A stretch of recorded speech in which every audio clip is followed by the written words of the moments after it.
Seguimos agora direto para Brasília conversar com o jornalista Alexandre Garcia. Alexandre, bem-vindo. Boa sexta-feira para todos nós. Bom dia, Elisa. Seja bem-vinda. Vamos aos temas de hoje. Vamos aos temas de hoje. Começamos falando sobre Prevent Senior. O Ministério Público de São Paulo criou uma força-tarefa para apurar o caso da operadora de saúde, a Prevent Senior. Ao todo, 4 promotores do Tribunal do Júri vão compor o colegiado, que vai apurar se a aplicação de remédios sem eficácia comprovada contra a Covid-19 em pacientes da Prevent Senior que morreram, se isso configura crime de homicídio. Então, já lhe farei a pergunta, Alexandre. Primeiro, como é que você avalia a criação dessa força-tarefa? E mais, a aplicação de remédios que até o momento não têm a eficácia comprovada em pacientes que morreram, pode configurar um crime de homicídio? Bom, o Ministério Público já está investigando algo semelhante lá de Manaus, né, em que se aplicou uma dose cavalar de um medicamento. Se aplicasse uma espécie assim de anestésico, algo assim mais suave, teria ainda a mesma conclusão, morte, né? O tamanho da dose que aplicaram foi uma coisa estúpida. Está sendo investigado em Manaus. Acho muito bom que investigue, sim, né?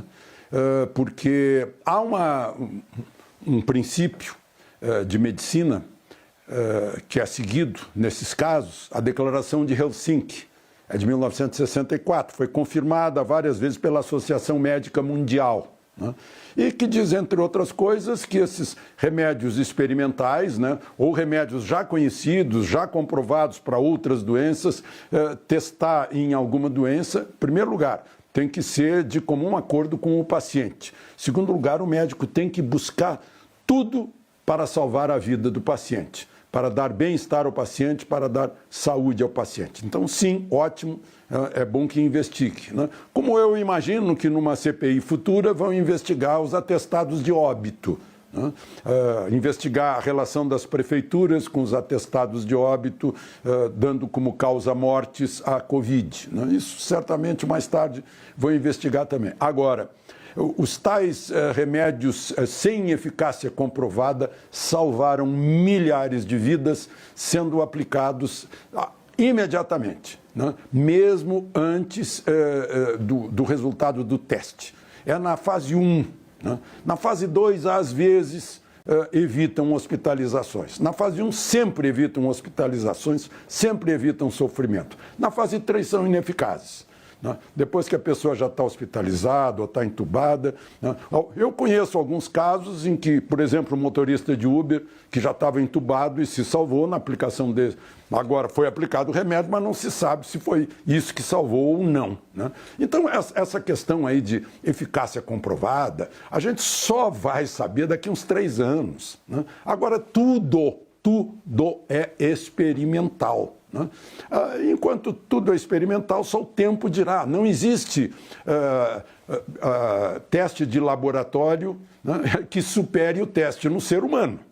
Então, o ser humano está sendo testado numa nova doença, num novo tratamento, numa nova vacina, e nós só vamos saber disso daqui a uns 3 anos. Elisa? Alexandre, na sua opinião, esse seria um lado positivo da CPI da pandemia, que estimula investigações, estimula ações dos ministérios públicos aqui do nosso país?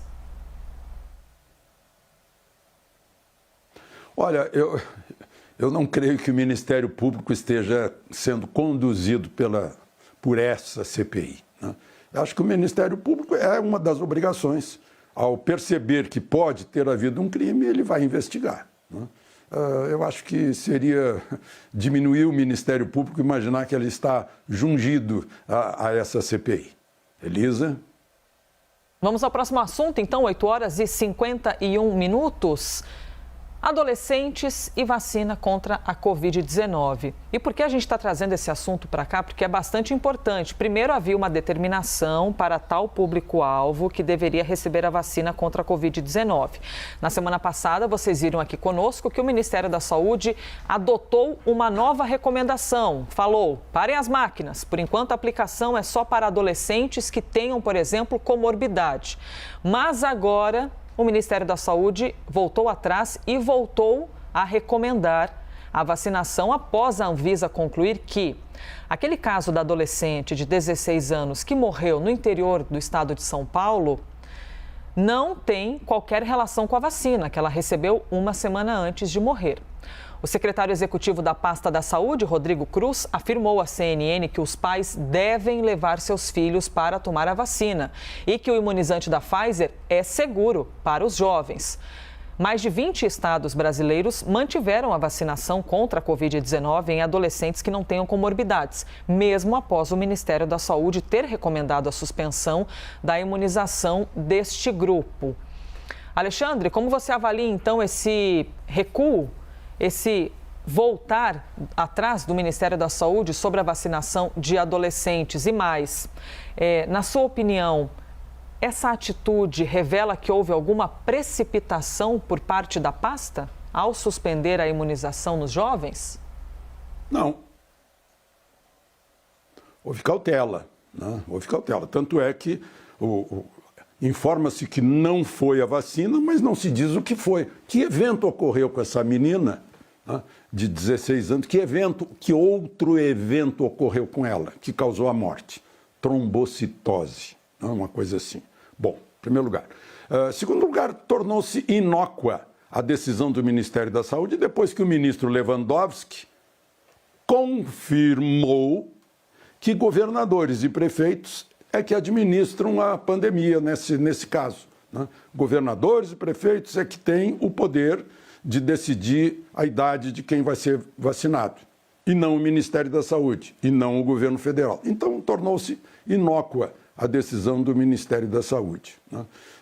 Agora, a Pfizer, todo mundo sabe, né? Não se responsabiliza. Tiveram que fazer uma lei para o governo federal poder suprir a responsabilidade. Eu pergunto se o secretário de Saúde se responsabiliza por escrito de danos morais, indenizações, etc. Não?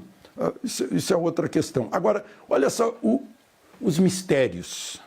Todo mundo sabe que Israel se destacou na vacina, né? Israel hoje está com 63% da população totalmente vacinada, em geral, com a Pfizer. Já está dando a terceira dose.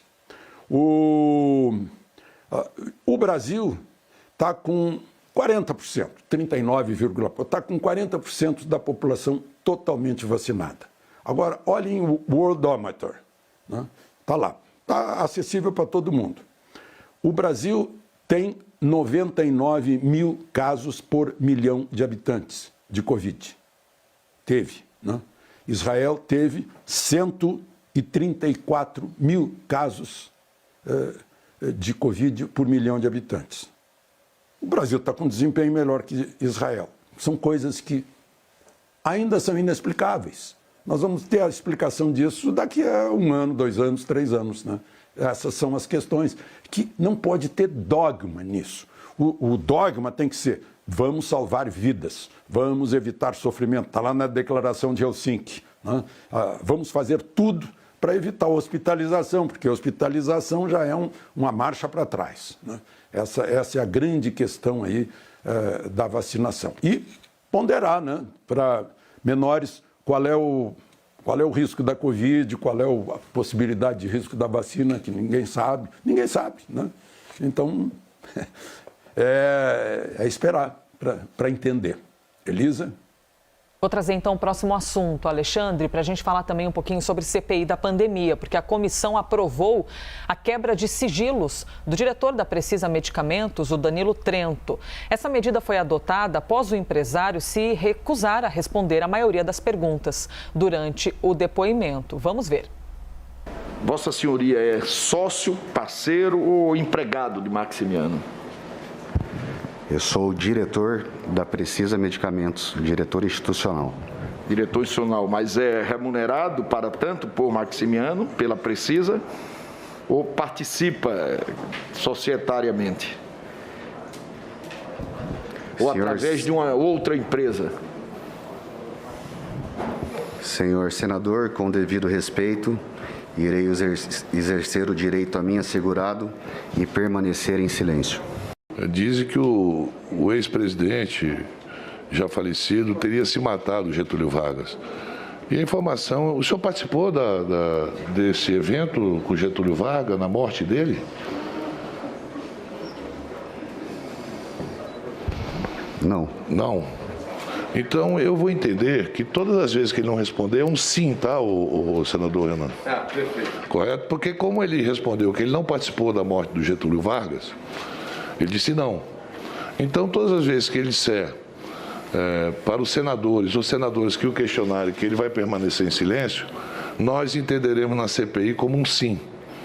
E tiramos as nossas conclusões depois. E durante esse depoimento, que você acompanhou um trechinho, Danilo Trento afirmou não ter participado da negociação da Covaxin com o governo federal. E mais, garantiu também não ter tido contato com o líder do governo na Câmara, o deputado Ricardo Barros, que é investigado pela CPI no caso envolvendo a vacina indiana. Vamos então à pergunta para Alexandre Garcia. Primeiro, Alexandre, de maneira geral, como é que você avalia esse depoimento de Danilo Trento à CPI da pandemia e qual a sua opinião sobre essa aprovação da quebra de sigilos do empresário? Bom, em primeiro lugar, acho que a opinião pública deve agradecer assim, essa exposição, a publicação, a transparência dessa cena deprimente que a gente acabou de ver, né? É chocante. É cena digna de inquisição de Torquemada, né? A menos que o presidente da CPI esteja querendo promover o livro do Jô Soares, Quem Matou Getúlio Vargas, né? Porque foi de uma ironia desrespeitosa com alguém que foi lá para depor, né?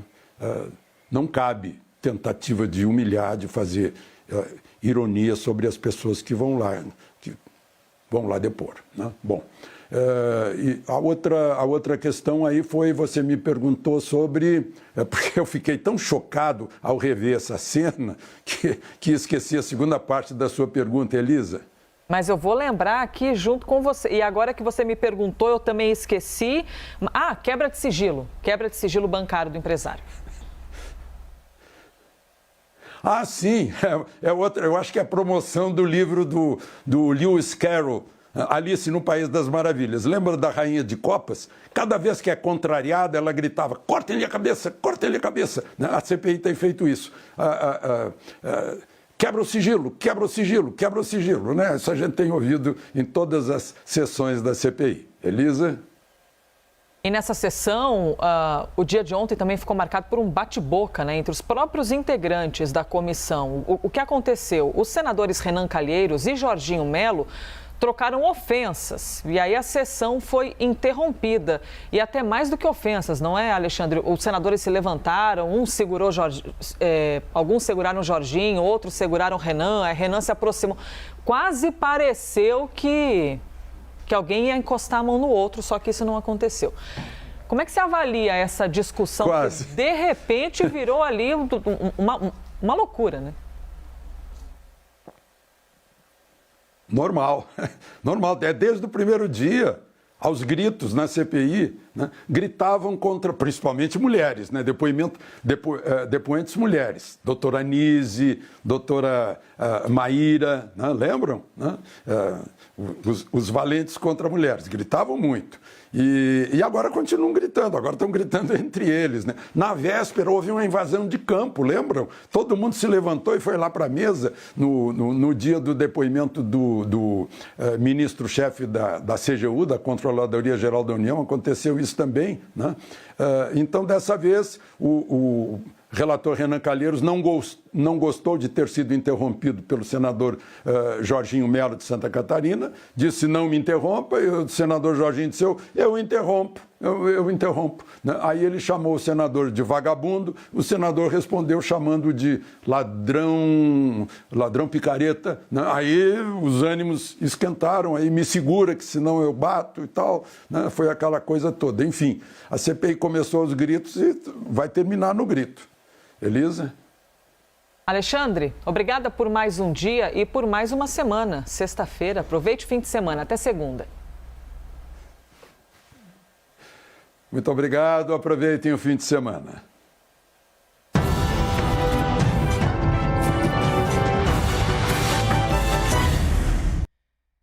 Reitero sempre para vocês que nos acompanham que as opiniões emitidas pelos comentaristas do quadro não refletem necessariamente a posição da CNN.